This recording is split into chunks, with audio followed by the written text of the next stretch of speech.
Hey everybody, my name is Deja and welcome back to my channel. Today I'm starting a Black author horror reading vlog. So this is actually going to be the second week of the tarot readathon, so I may actually read some other things that are not Black authors or not horror. I actually do have a thriller on my TBR for this video as well, but for overall, the most part, it's supposed to be Black horror in honor of Juneteenth, but honestly, I'm just trying to read more Black horror in general, and I did my own research. I found a whole bunch, and I have some that I really want to do, but I'm also going to try and fit them in to my TBR pulls for the tarot readathon. At the beginning of each reading vlog, I want to pull 3 cards. So I read 5 cards last week and I have 1 card left standing, Ace of Cups, which is read a book that you think is going to fill your cup. So this one kind of could be any of the ones really on the TBR because reading books for a reading vlog and for YouTube fills my cup. And we also have our team weekly challenge, which is a significator card, and I do try, my goal is to try and do at least 2 books every single week for that challenge, and I do have 2 books on my TBR that count for this. So for this week, our weekly significator card is the 8 of Cups, which is read a book that explores moving on or embarking onto a new adventure, and I do have 2 books that I think will fit this. One of them is Cirque Berserk, because in the synopsis it literally says, seeking one last adventure, they and their friends journey to the nearby Shadow Creeks to see if the urban legends about Cirque Berserk are true. And then also, I think that Blacktop Wasteland, which is also on my TBR, would fit because it's about a getaway man named Bug, and he is like an honest man, but he's haunted by a ghost, and he decides to take one last like getaway job. So to me, that's an adventure. So I definitely have those 2. Some other books on my TBR for this week is Flowers for the Sea. This one I think is more of like a sci-fi horror, but I think on Goodreads it mostly says sci-fi, but I'm pretty sure it's horror. It's about a flooded kingdom and one last survivor. And then I have this one called Viral Lives that I really want to read. It says a ghost story, but it also has something to do with like the dark web, I believe. And then I also have Nana by Brandon Massey, which I believe is about a grandma. So I have audiobooks for 3 of them, and 2 of them are on KU, so I have to read them. And so this one, as I said, could kind of fit for any of them. So I thought we could pull 2 more cards. If 3 pops out, that's fine too, and try and match them to it. I normally like to try and move it down so y'all can see that I'm not cheating, but y'all are just gonna have to believe me, because if I really wanted to, I could literally refilm this clip if I don't like it. So y'all are just gonna have to believe and trust in the honor system on this one with these cards. So I'm just kind of shuffling and seeing if any pop out. Oh, so 2 ended up popping out. So I have Queen of Wands and Wheel of Fortune. So let's go see what those prompts are. So Queen of Wands is to read a book with a strong female protagonist, and Wheel of Fortune is to read a book that represents your favorite season. So I'm definitely going to probably do Flowers for the Sea for Queen of Wands, just because it does say that she's like one of the last refugees left, and to me that's strong if you're able to survive a whole flooded kingdom. And then for Wheel of Fortune, read a book that represents your favorite season. So for this one, I'm going to do a little something different. So instead of favorite season, I'm going to say like my favorite decade. My favorite decade to read about is the 80s. So I'm going to count that as my favorite season. Plus also it does say that they're going on a senior trip, and I'm assuming that it's not in the summer, but this does also have summer vibes in it. Fall is my favorite season, but I'm gonna count season as a time period. And then for Ace of Cups, I'm probably going to do Blacktop Wasteland for that one. So those are the first 3 books that I'll be reading: Cirque Berserk, Blacktop Wasteland, and Flowers for the Sea, which are actually my 3 most anticipated on this TBR, and I'm super excited. I don't know which one I'm going to start first. Noelle is actually going to be doing reading sprints on her channel, and honestly, I might start with Flowers for the Sea because it is shorter, but I also really want to read Cirque Berserk. So this one does have an audiobook on Hoopla, I believe, so I actually need to clean up my room because I've been filming all day, and so it's kind of a mess. So I probably will start the audiobook for this, and then I'll move on to Cirque Berserk.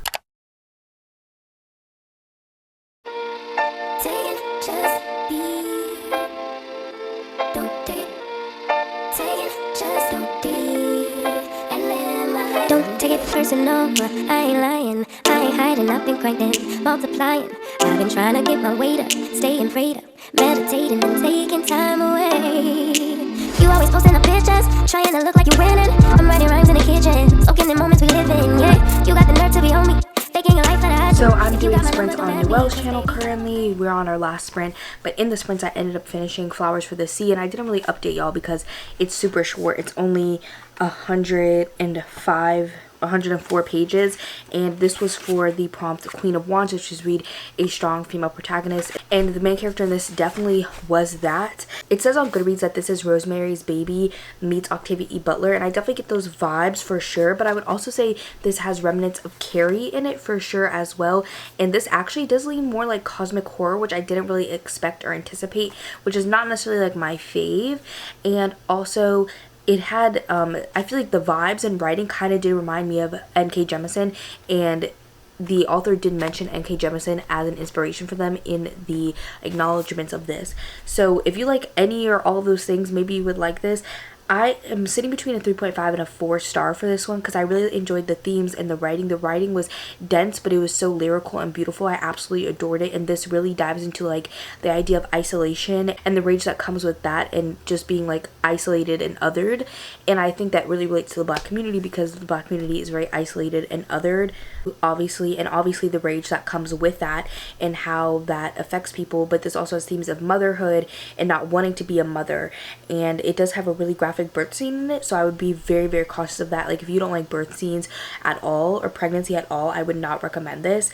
But as I said, it leans more cosmic horror, which is not necessarily my favorite, but it's not a fault of the book. I think it was well done for what it was, but this also was weirdly like fever dreamy, but not like in a good way necessarily. Like I like fever dreamy stories, but this one felt a bit disjointed in how it was told, which is why it's not a 5 star for me. It just felt a little bit disjointed and like not fever dreamy in like this way that it's making me think a lot, but fever dreamy in a way where I don't understand what's going on, and not like in a fun fresh way, like in a little bit just like of a confused way. But as I said, I just love the writing so much, and the themes were done so well, and I really thought that the descriptions of the ocean and being on this ark were done super well. So I definitely did have a good time reading this overall, but just the disjointedness of the story mixed with the cosmic horror is making it sit at like a 3.5 or a 4 star for me. I would still highly recommend this one for sure, which is why I'm giving it the rating that I am. And as I said, I had an actual like really good time reading this. For it being cosmic horror, I enjoyed it more than I thought I would. It really is like the disconnected, fragmented way the story is told that just didn't necessarily work for me, but the other parts of the story did. 3.5, 4 stars, somewhere in that area. I will definitely update y'all what I exactly land on at the end of this reading vlog. So that is one card done, and this one unfortunately does not fit for the weekly reading prompt, but the next book that I'm going to read does. I realized I did that whole update and didn't even tell y'all what this book is about. In this, we follow our main character, and she is pregnant, almost ready to give birth, and she is stuck on this ark after her kingdom was flooded and her family is like no longer around. Her family was actually isolated and ostracized within their community, and she is still ostracized on this boat. But they kind of view her as a savior as well, because most people in her community can't get pregnant and they literally have miscarriages as well. So there's another trigger warning for that. But she's actually pregnant and made it to full term, so they believe like she's kind of going to be the savior because her child's going to be able to pass on the society and keep it going. So that's really what this is about. I forgot to update y'all. I don't really want to say much else besides that it leans more cosmic horror, it takes place on an ark in the middle of the ocean, and definitely describes all of that. So that's how I would describe this book. The next book that I'm going to be reading is Cirque Berserk, which is going to be for Wheel of Fortune, which is read a book that has your favorite season. Instead of doing favorite season, I'm doing favorite decade instead, because season is like a time period of life. Plus, I forgot that because I'm on Team Cups, I have the ability to look at the imagery on the card and make up my own prompt. And if you look at the card, it just kind of looks like time, a wheel turning, which could definitely be like a decade or a year, not just a season. So I win. It is a fairly short one as well, around 170-ish pages, so I'll probably update y'all about halfway through and then at the end. Another thing I forgot to talk to you about is how I went and I saw The Little Mermaid. I'm going to be including the footage in this vlog. You've already seen it. And I loved it. Gave it 5 out of 5 stars. It was a little long and it wasn't like the perfect movie. I feel like it was like the perfect rendition. Every single scene was necessary to tell the story and to make it a reimagining of The Little Mermaid. And I also like how they addressed that King Triton was basically the one who took away Ariel's voice in the first place because he wasn't listening to her. So I really like how they addressed that. That's basically my thoughts on that. Also, my dad got me this Graceland Memorial Hospital, aka a Grey's Anatomy muumuu today. It's actually just like a big t-shirt, but on me it's a muumuu and I love it. I literally washed it so I could wear it tonight. I actually made it also 14% into Cirque Berserk. I'm on part 2, and so basically in the first part so far we've kind of had the setup for the story. We originally have a scene in 1989 where these teenagers were killing other people at Cirque Berserk, we find out, and then we flash forward to 2019 where it is like 30 years later, and we follow a couple of different characters, and they had a really lackluster like senior night, so they still have the van until like the next day. So they decide, oh, like we should go to Cirque Berserk, which is now abandoned. So they are going to like this haunted amusement park. They haven't gotten there yet. They just decided that they're gonna go. We find out that the teenagers in the past supposedly all killed themselves, but the bodies were never found. It's up to interpretation if they actually were or not. But the bodies were potentially never found. We don't really know if they were found or they weren't yet, but they believe that they still are there killing people, and they are told by this convenience store lady that that's why it's still up, because anytime somebody gets close, they get murdered. These people are supposed to be participating in like witchcraft, and like they were part of like the satanic panic type vibes as well.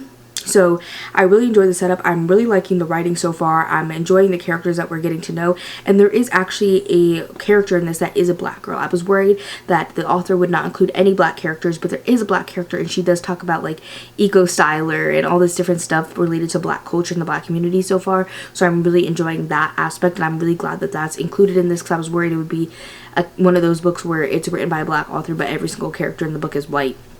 So I don't really have that much to say because I'm only 14% of the way in, so I'll update y'all more tomorrow. I'm really excited to actually keep reading Cirque Berserk, and I think it's going to be such a good fun slasher. Same location, different day. It is the next day. I'm doing reading sprints on my channel right now. That's why you hear the ambiance. But I've been doing a lot of homework. I finally am starting to get back to Cirque Berserk. I am actually 32% in, so about a third of the way in, and the slashing has started, and there's already been a major big plot twist that has me shook and shaken and quaking. And so I just wanted to come back and say that literally there's been a plot twist and the slashing has occurred, and I'm literally loving the vibes. I'm loving the atmosphere. I'm loving the location. I'm loving the writing. It's really eating. Like, it is so good, like a phenomenal slasher. So I'm gonna actually get back to reading this, and I'll talk to y'all probably when I'm over halfway done. So I have not made that much project in Cirque Berserk just because yesterday I was actually gonna finish it because I literally could have, but my day kind of took a turn for the worse. I was not in a good mood, so I literally went to sleep so early last night. But today is Saturday. It is almost 4 p.m. I've been up for a while, but I've been editing videos, watching some Grey's Anatomy. I decided to start private practice today, and I've mostly been editing really, and I played some Sims last night, and I played some early this morning because I made some Sims, and then I wanted to finish decorating their house and everything like that, which took me like an hour and a half. So yeah, but I decided I want to go to the library because even though they close at 6, I want to drop off some books, so I'm probably gonna maybe read, because there's also a used bookstore that I want to visit. So not a used bookstore, it's just a independent bookstore, so I kind of want to go there for the vibes, just to see what's going on, see, kind of feel out the waters if I want to read there or not. And then if I don't want to read there,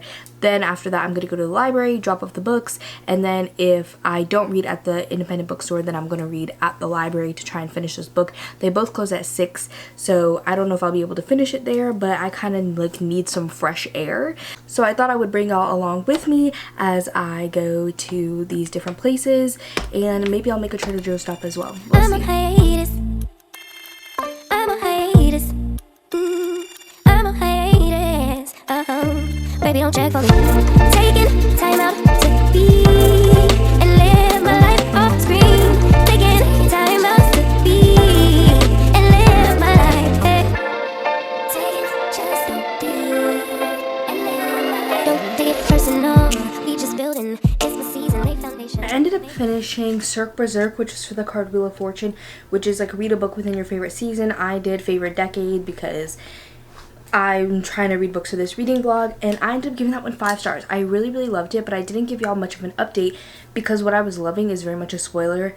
I think this is a perfect slasher. It has slashing and 80s vibes. It's at a circus, which I really enjoyed all of those elements, but I feel like it also has some deeper conversations about childhood trauma and like abusive parental relationships, step parents, everything like that, which I really enjoyed. Also like bullying and having like a malformation or a disability. So it had a lot of other things in it which I really enjoyed. I actually got really attached to the characters, and the characters that we explored the most were actually the killers in the 80s, and like we see them a lot then, so I really enjoyed their characters. We don't see as much actually of like the people who are getting killed, which are the people in 2019, the more current day, present day timeline, and I really was feeling for the killers, and I really resonated with them and I felt for them, which I feel like is something really hard to do. I also really like that a black character and actually an indigenous character were both incorporated into the story as major characters, and I thought it was done really well. How they were and their culture was just a part of the story, but it wasn't something that was filled with racial trauma, which I appreciate, because racial trauma can be very triggering, and I want to read horror and thrillers that have my people in it, but sometimes reading those when they're just full of racial trauma is very traumatizing. I would say this one has done that. The Spite House also did that. Even though I didn't really enjoy that one at all, I still appreciate that it had a horror with black characters, but it wasn't filled with racial trauma, but it still talked about race, because race is a part of our everyday lives. So now I'm going to move on to Blacktop Wasteland. This one is for the prompt Ace of Cups, which is a book that's going to fill your cup up, because reading books for reading vlogs and for YouTube fills up my cup, and this is one that I'm going to be doing for that. Plus I get to read from S.A. Cosby again, and this is like one of my friend's favorite books, so I am really excited to get to it. I actually did not realize my weekly reading vlog last week I thought was going to be super short, but it literally has over an hour of footage, like an hour and 20 minutes, and that's with me already editing the major b-roll from it. Like, it was like an hour and 40 minutes, and I cut it down to an hour and 20 with the b-roll, so that's literally crazy to me. So I'm gonna try and edit some of that today. It is Sunday, and I'm actually starting my rewatch of Stranger Things season 3 and 4. 1 and 2 took me forever to get into, but once I hit 3 I was obsessed, and it has the perfect summer vibes with like the fair and the fair from the 4th of July and the pool and the mall, and just all of it is perfect for summer. So I try to rewatch it every single summer since it's come out, and I also adore season 4, so I need to rewatch that one as well. I'm actually on like episode 3 I think of season 3, and I've been watching it while doing homework and stuff today, but I do want to start this, so I'm going to try and edit for a little bit, and then I think I'm going to work on my diamond painting while listening to the audiobook of this. Sarah's been doing reading sprints, but I think that this is going to be the last one, or the next one's going to be the last one, so I'll probably just continue on my own. And Elizabeth is doing reading sprints tonight, who is one of the other hosts, Liz, and I'm not going to be joining their like live, but I'll be tuning in the comments, so I'll probably be reading this then as well, or watching Stranger Things, depending on how sucked in I get. I really completely forgot about the significator prompt, and it was 8 of Cups for my team this week, which is read a book about a character moving on or embarking on a new adventure. And I decided to actually count Cirque Berserk for this, because it's these group of teenagers going on this adventure to this mysterious carnival that's abandoned, and then, you know, stuff happens, murder occurs. So I decided to count it for that, because I think that counts to me. So I got 1 book down for that, so I've read 2 books so far this week, which I'm happy about. I feel like I could have squeezed in another one this weekend, but this weekend was just a little off for me. I was just watching this new person. I found her through the Tarot Readathon. She's been making a lot of content regarding our readathon. Her name is As Told by Maddie. I really like her channel. She just started it not too long ago, and she posted her reading vlog for the first week of the Tarot Readathon. She started her channel 3 months ago, so I've been watching that, and so y'all should definitely go subscribe to her. I'll link her down below. I really like her channel. She reads a lot of horror as well. And then also I ended up finishing editing my video. Surprisingly, I was able to cut a lot of it out, which cut down on the time it took me. I made the reading vlog go from an hour and 45 minutes to 37 minutes, just to show you. I mean, there was like b-roll that I sped up and everything like that, but there was a lot that I just like was able to cut out that it didn't feel relevant. So yeah, but I also came down here because I wanted to show y'all what books I got from the library yesterday. I got a ton because I'm psycho. Literally at my library they only let us check out books for 2 weeks, so I don't know why I got so many, but you know, if I hold them over they won't let me check out books, but I checked out so many that I have so many options I wouldn't even want to check out anything else. Hopefully some of these I will be able to actually get into the readathon. So this first one I've never seen before, or maybe I have. It's called Not Again by Kawana Jackson. This is written by a black author, I'm pretty sure, and it has to do with knitting or crocheting. So I think it is knitting. So it's a romance, and I just saw it and it had to do with knitting, and I read this part where the man finds solace in the laundromat where he could disappear for a couple hours, and I was like, okay, sold. Laundromat, knitting, black author, sold. And then I also picked up another romance, Honey and Spice, because Kayla absolutely loved this romance, so I wanted to pick it up. And I'm not sure if it's queer or not. It honestly might be. I'm not sure. Wait. It says, no, it's not queer, but I wish it was. And then I also picked up Come Closer by Sarah Gran, which was also inspired by Kayla from a long time ago, but this is one that I've been wanting to read, so I picked it up. This one is horror, I'm pretty sure. And then I also picked up Manhunt, which is horror because it's Pride Month and that is a queer horror. Then I picked up Parasite by Myra Grant because I love Into the Drowning Deep so much. This one is a bit chunky. I have no clue at all what it's about, but I saw the pills and I saw Myra Grant, so I was like, okay, let me go ahead and get it. And then I also picked up Just Like Home by Sarah Gailey because this has been one that's at the top of my TBR list for sure because I love The Echo Wife so much. So I picked that one up, and I think I have the audiobook on hold as well. I picked up another romance, Guild, which is the first book in the Plated Prisoner series. This has been a whirlwind TikTok, Instagram, fantasy romance series, and I really want to get back into like fantasy and fantasy romance. I don't want to give up horror or anything, but I do want to increase the amount of fantasy and fantasy horror that I'm reading just a smidge because I feel like I'm reading none and I'm like missing out. So I picked up Guild, and lastly I picked up Pinata. I have no clue what this one is about, but it is a horror that came out pretty recently. I don't know if it came out last year or this year. It came out this year, and it is by a Mexican author, I'm pretty sure. So we love the representation. So those are all the books that I picked up. It's a lot of them, y'all can see. I don't know why I picked up so many. So hopefully I can incorporate some of these into the readathon because I'm almost done with my monthly TBR. Elizabeth is having her reading sprints, so I will be joining those, and I will probably listen to the audiobook while working on my diamond painting. As you can see here, this is my diamond painting. I've done all of this. So I've done Chucky, Jason, Michael, Ghostface, Jigsaw, and I'm working on Freddy, then It or Pennywise, and then I think this might be who did I think that was? Leatherface? I think that's Leatherface. And then I also have this Friends bit at the top. So I will hopefully at least finish this section tonight while listening to the audiobook, but maybe more. So we'll see. And I've basically done everything on my checklist for today because today's Sunday. So I edited my vlog. I did one lesson of biopsych. I have a kickboxing assignment that I said that I was going to do, but I decided to do it tomorrow. And I'm working on the laundry. I forgot to move it over to the dryer, but I'm about to move it right now. So I just need to put it away later while listening to the audiobook. So we're doing pretty good, but I also wanted to have more of like a relaxing Sunday because last Sunday I literally had such a long to-do list. Like I did laundry, I washed my sheets, I had a hair wash day, I made muffins, I did so much stuff that it was just a lot. So I was trying to take it a little bit more chill today, but I don't know why I just talked for 6 minutes about nothing. This is why my vlogs end up so long, okay? But yeah, I'm gonna go, and I'll probably talk to y'all tomorrow because I'm sick of hearing myself for today. So I know I'm still working on Blacktop Wasteland, but I really want to pull another card to see if I can get something that is an ebook or that I have physically, because for some reason I'm really wanting to read with my eyes and not listen to an audiobook.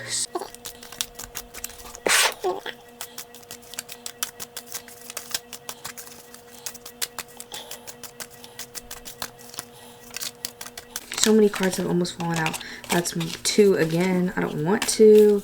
I want 1. Okay, 1 fell out. Okay, I got the Queen of Pentacles. Now let's see what the prompt is for this. Okay, so the prompt for this one is to read a book with a nurturing or caring character, or a book that explores motherhood. And for this one, I'm going with a book that I only have as an audiobook because I really am trying to fit in the books for this to make it a black horror author reading vlog. And so for this one, I'm going to go with Nana by Brandon Massey. So this one is basically about a woman who never knew her birth mother, and then her birth mother shows up on her porch, talk about how she wants to meet, and that she cooks their meals, looks after her children, she comforts her when she falls ill and when their dog is killed, and so she's like caring and nurturing, but I feel like in a despicable way. So that's what I'm gonna go for that card. So at least I'm fitting in another book for this reading vlog. So now it's like a full reading vlog because I've read 4 books for it. I mean, I could do a reading vlog with 3, but I had 5 on my list, so hopefully at least I can fit in the last 5th one. But I guess I'm just gonna be reading Blacktop Wasteland for a while. I do own the physical book, so I can read along with the audiobook, or I could just nix the audiobook if I really choose, but we'll see. So I just really wanted to pull another card. I am now 50% of the way through Blacktop Wasteland. I'm currently doing sprints on Lauren's channel, Happy Haunts Library. She's one of the co-hosts of the Tarot Readathon, and I'm halfway through this now, and I'm hoping to finish this tonight or early tomorrow because I'm absolutely loving this book. It is so good. S.A. Cosby has such like engaging writing that it's not super descriptive or anything like that, but it's super engaging, and just you could tell that it's well written. Like, it sounds like, you know, like the older individuals that give like really good wise advice, and they just sound super put together and like they've experienced life and they just know what they're talking about. That's how S.A. Cosby writes, and I love that. But in this we follow Beau, and he is a, you know, normal man. He's probably lower middle class as of like possessions. Like, he has a pretty decent house, everybody has their own bedroom, everything like that, and he has a wife and kids, you know, whatever. And, you know, he tries to lead a clean, you know, modest life. But then he starts to run into some money troubles. And back in the day, he actually used to be a getaway driver. And he was known for being one of the best getaway drivers. That's how he made his money. That's how he was able to go from like a lower class to what I would call middle class. But now he's running into money problems. You know, things are just coming up. Like, his son needs braces, and his mother owes the retirement home that she lives at, and just things like that. So, but he decides to take another job after a while of not doing it. After he said that he was going to be clean of it, after he said that he was going to get out of this life, he decides to take another job because he needs the money desperately to basically preserve his life. And I wouldn't want to call it his lifestyle, because it's not like he's living rich and lavish, but just to preserve his life, to have basic human rights and needs, and a roof over his head and food on the table, and to just live slightly comfortably. He needs to do this. We follow him as he's taking this new job, which is why I'm also counting this for our significator prompt this week, which is to read a book about a character who is like going on a journey, like, or moving on, going on a new adventure, and he is going on this journey he's going on this journey into this new job, and it kind of turns his life onto its head. And I'm just really liking it. S.A. Cosby has the ability to make me care about characters that are completely different than me. I literally read about racist, homophobic characters in Razor Blade Tears and ended up sympathizing and caring about them. And that is real talent. And you could tell that's not S.A. Cosby either, but he just writes the characters and shows that they're real people who are flawed. And he just writes them so well. In this book, I feel like Beau, he's not flawed. Like, I mean, he's flawed like a normal person, but he's not homophobic or racist or anything like that. But he is just, you know, he's a black man who's a dad, who's middle-aged, he has a wife. We live completely different lives and completely different lifestyles, and he's been through stuff that I've never gone through or could imagine going through, and my life is just completely different than his. But somehow I'm able to sympathize with his character, and I want him to succeed, which I think that S.A. Cosby just has the perfect balance of characters and plot and writing. I think it's literally a perfect trifecta of everything is done super well, but not over the top in your face. Like, as I said, the writing's not super lyrical or this or that. It's just really well crafted writing, and the characters are just really well put together characters, and the plot is just a really good plot. The first third of the book was mostly set up about us learning about Beau and his life and why he has decided to take this job, and a little bit about his history, and now we're starting to get into like the actual action of the story, which I'm really starting to enjoy. It's very engaging and fast paced, but even in the parts of the book that weren't super like fast paced and it was just kind of like set up, I was still very much engaged. S.A. Cosby literally writes books that I feel like are so good for so many different people like me, who, as I said, don't relate to S.A. Cosby, don't relate to his characters, anything like that, but the commentary and just how well written it is and the character development is just so immaculate that I'm drawn to it. But I feel like this is also something that you could give to someone who loves like action-packed superhero movies or something like that, just like action movies in general, and they would still have a fun time with this while also getting some commentary into their lives. Because I feel like a lot of people who really like action movies, maybe not superhero, I feel like a lot of people like superhero movies, but I feel like people who like a lot of like action movies and they only watch action movies, maybe are not like the most diverse commentary based people. That's just what I've seen. I'm not saying that that's everybody, but I'm saying like action movies don't generally have like a lot of commentary versus like horror, which is a very commentary heavy genre. So like I would say the same thing about like rom-coms. It's not super commentary heavy. So I think that this could appeal to people who are looking for the commentary but looking for action, looking for really well crafted characters, looking for really well done writing. I think that this is a book that could really apply to a lot of different people, and I'm just really liking it so far. So I'm going to get back into the story and hopefully finish it off soon.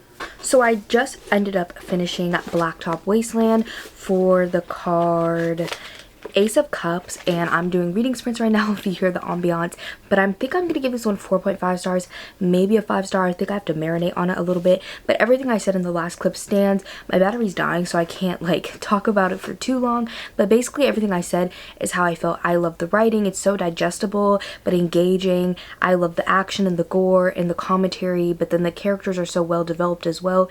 I feel like S.A. Cosby literally balances every single aspect well. Like, it's good for so many different types of people, and that's what I love about his books. I feel like these are some of the most wide appealing books that I've ever read, and I think that really says something about his skill and his just level of craft. Like, he is so good at his craft. So yeah, 4.5 to a 5-star. I definitely enjoyed Razorblade Tears more than this one, but I did really love this one as well. But Razorblade Tears has to be my favorite of the two because I enjoyed the commentary in that one slightly more. That's the only reason. I think everything else about the story is like very similarly done on like a same level of quality, but I just enjoyed the commentary in that one more, and that one made me like cry. This one did not make me cry. So next up on my list is Nana to read, but I'm thinking I might going to try and pull one card because I want to see if I can fit in a palette cleanser, romance maybe, but if not, like if the card fits for one of the other 2 books that I have left on the TBR, I'll just put it for those and I'll just suck it up and start Nana. But I'm just not necessarily in the mood for that at the moment. I know that y'all can't really see me shuffling, but y'all are just gonna have to believe me that I'm not gonna cheat. Okay, so I'm just gonna keep shuffling until a card pops out. 3 cards popped out, so I'm gonna put them back. My battery died in the middle of me shuffling, so I'm back again, shuffling.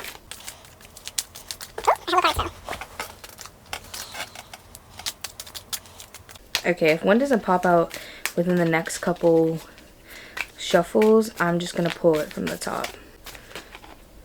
Okay, this one fell. It is the Ace of Pentacles.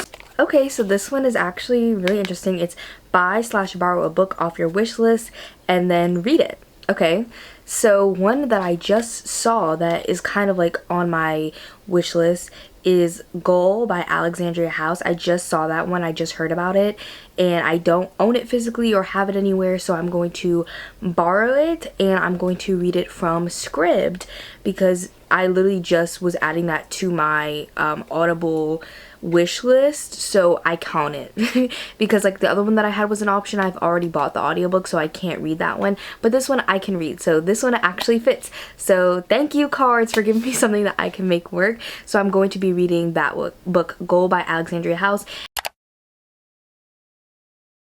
It's pretty short. It's only like 6 hours on audio, so when I know more about the plot and like what's exactly going on, I'll come back to y'all and let you know what the book is about. I ended up finishing my palette cleanser, Goal by Alexandria House. In this one, the universe works in crazy ways because I literally a couple weeks ago was talking about how I wanted a black hockey romance and how I'd never really seen one before. I don't know of any, and it was just really sad because hockey romances are my favorite sports romance subcategory.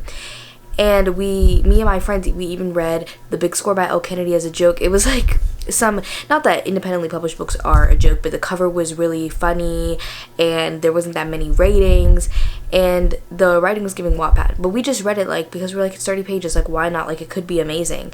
And it was fun. It was a fun time to read. But to me, it was kind of like killing the coronavirus type vibes. Where like, okay, yeah, but no, you know what I'm saying?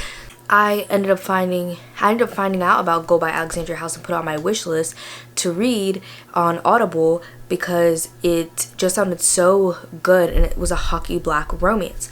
So then I found out it was actually on Scribd as well. So I ended up listening to it on Scribd, but it is a hockey sports romance, but it is with the NHL and it's not in college. But we follow this man. He has a really established NHL career. He has a girlfriend who he just bought a house with and everything like that, and everything's going right in his life until he finds out that his dad passed away, and his dad kind of cut him out of his life. And when he died, he left behind 2 kids that our main character, one of them he didn't even know about. So he was like, what? And the mom of theirs also died a couple years prior, so they literally had nobody else. And in the dad's will, it was basically said that he was going to be their guardian if he dies. So he ends up taking them in, and the girlfriend does not like that at all, and she does not want to help take care of them or anything, so he hires a nanny. And the romance actually is with his nanny. It's kind of like almost like a single parent NHL nanny romance, which I'm just loving. And we follow our other main character. She was a teacher, but she actually went through a school shooting. Nobody ended up dead, but she did go through that, so she didn't want to teach anymore, so she decided to become a nanny. But in that process, she really lost a lot of money and finances, and she is really struggling. So this is like a good gig for her, and the kids have a lot of trauma. She has a lot of trauma besides school shootings, which is just kind of talked about. We don't actually see like a flashback of it or anything, but besides that, there is triggers for miscarriage, I will say, so be cautious of that because we do actually like see the experience. And I didn't expect that going in from this fluffy cover, but I think that even though it was shorter, it had so much to talk about. The characters were so well developed, and I could feel their chemistry so much and how much they loved each other that I truly did care about them, and I will be thinking about them for a long time. And this also has amazing smut. This is definitely my favorite thing that I've read from Alexandria House so far. I read her Them Boy series and this, so I read 4 things total from her, and this one is definitely my favorite. I highly recommend it, and especially because it's so short. It's only a 6-hour audiobook, so yeah, I think that this was literally a perfect romance. Now, next up, I'm going to be starting Nana by Brandon Massey. I'm hoping to listen to at least a little bit of this tonight because I don't work like as a nanny tomorrow. I just work remotely, so I can wake up a little bit later than I normally do. So I normally stay up later on these nights as well. So I still have like 4 hours of awake time, and the audiobook would only take me 3 hours. So I technically could finish it. Will I? Absolutely not. But I'm hoping to at least get like a third of the way into this. So I am now about 2/3 of the way into Nana by Brandon Massey, and I'm actually really enjoying this, surprisingly. We follow a wife and a husband, and the wife's grandmother recently died, and that's who raised her. She never knew really her biological parents or anything like that. So she is at this funeral, very obviously upset, and her mom actually appears and was also at the funeral because that was her mom who passed away. And so now she's introduced into the lives of this husband and wife and their 2 kids as this new grandma figure. And she begins like taking care of the household. Like, her daughter's obviously distressed and she wants to help, so she's like cooking, cleaning, comforting her daughter.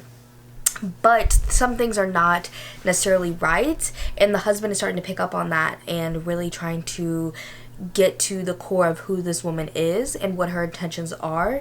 And I think it's very obvious like what is going on in this story. Like, I'm 99% sure I know what's going on, but I'm having such a good time with it. Like, I don't know why, but this story is just so fun. It's so fun, and it's a pretty short one, so it doesn't feel like it's drawn out or anything like that. I actually really didn't want to start this one. Like, I just was not in the mood for it, but I'm having such a good time. And the grandma is such an interesting woman. She's into a lot of different things, and it's very interesting what she's into. I'm just having such a good time with the dynamics of the family and the husband trying to figure out what's going on, and the grandma has something about her that's changing. And as I said, I feel like I know what's going on in the story, but I think there's going to be like a twist or something about why she's exactly doing it or how. And so I'm really excited to discover that. That's really all the update that I have on this one. It's just so fun, and I'm having a great time. I also wanted to show y'all about this thing called the Canoodle from TikTok Shop, and it is a little puzzle, and it comes with a guide where you can set up different puzzles, but you can see that it has all these different pieces, right? And so you can obviously take them out. They're colored and shaped differently. And so what you do is, this one has a ton of puzzles starting from kid age, where it literally you just have to put in one piece, but then each level is like you need to figure out 2 pieces, then you need to figure out 3 pieces, 4 pieces, 5 pieces. I'm on like levels 5 and 6. That's where I started. Normally adults start on level 3, so I'm just good like that. I'm smart. And you literally place the pieces how it's set up, and then you use the rest of the pieces to fill in the puzzle. Or what I've seen a lot on TikTok is people will take 1 piece or 2 pieces and put it in here and shake it up and see where they land, and then try to fill in the pieces where those pieces land. Obviously you have to make sure there's no like corner gaps, because some pieces will make it so like when they're where they land, there will be like one corner or something isolated, and there's no one tile piece. But it's so much fun. I've been playing with it all day, and I think that this is like a great audiobook like game slash puzzle. Like, it's just so fun. So I wanted to tell y'all about my Canoodle as well. So I ended up finishing Nana by Brandon Massey, and I really had a great time with this book. As I said, I thought I knew what was going on, and I actually did not. It was something different that I didn't expect, which I actually really liked. I liked how it ended a lot. This book, I feel like in the moment feels like a 5-star to me, but I don't think it's going to be one that's actually going to stick with me. So I think it's more like a 4 or a 4.5. So I'm probably going to put a 4.5 for now on Goodreads and round it down to a 4. But if it ends up really sticking with me, I'll raise it to a 5. And if not, then I might keep it the same or lower it down to a 4. Because it didn't really have like a ton of themes or anything like that. But I really enjoyed the story. I feel like the pacing was really good. It kept me engaged the whole story. That was really like what was so fun, was the pacing and like trying to figure out what was going on, which I really enjoyed. I had such a good time with it, and it was super fun. So to wrap up this week, I started off with Flowers for the Sea for the Queen of Wands prompt. And so I read this one, which I ended up giving 3.5 stars. Then I read Cirque, Berserk, which is for the Wheel of Fortune card, and also counted for my weekly challenge, 8 of Cups, which is moving on or going on an adventure. And then I read Blacktop, Wasteland for Ace of Cups, and I also read it for the weekly challenge as well. And then I read Goal as a little palette cleanser. And then finally, I read Nana by Brandon Massey. I still have 2 more books that were on my TBR for Black Horror that I wanted to read, but this is going to wrap up this vlog. It's like my Black Horror / one thriller and a romance reading vlog. And then next week, I might be able to fit in these other 2 books, Viral Lives by Felix I.D. DeMario and The Between by Anna Reeve Dew. But I also have a lot of other books on my TBR, and obviously it may not necessarily go with the cards per se, but we'll see what happens. So that's all that I have for this video today. If you made it to the end, put a little car emoji down below, and I will see y'all in my next one. Bye, everybody. You always posting the pictures, trying to look like you're winning. I'm writing rhymes in the kitchen, soaking the moments we live in. Yeah, you got the nerve to be on me, faking your life for the IG. If you got my number, don't add me, cause baby, I'm on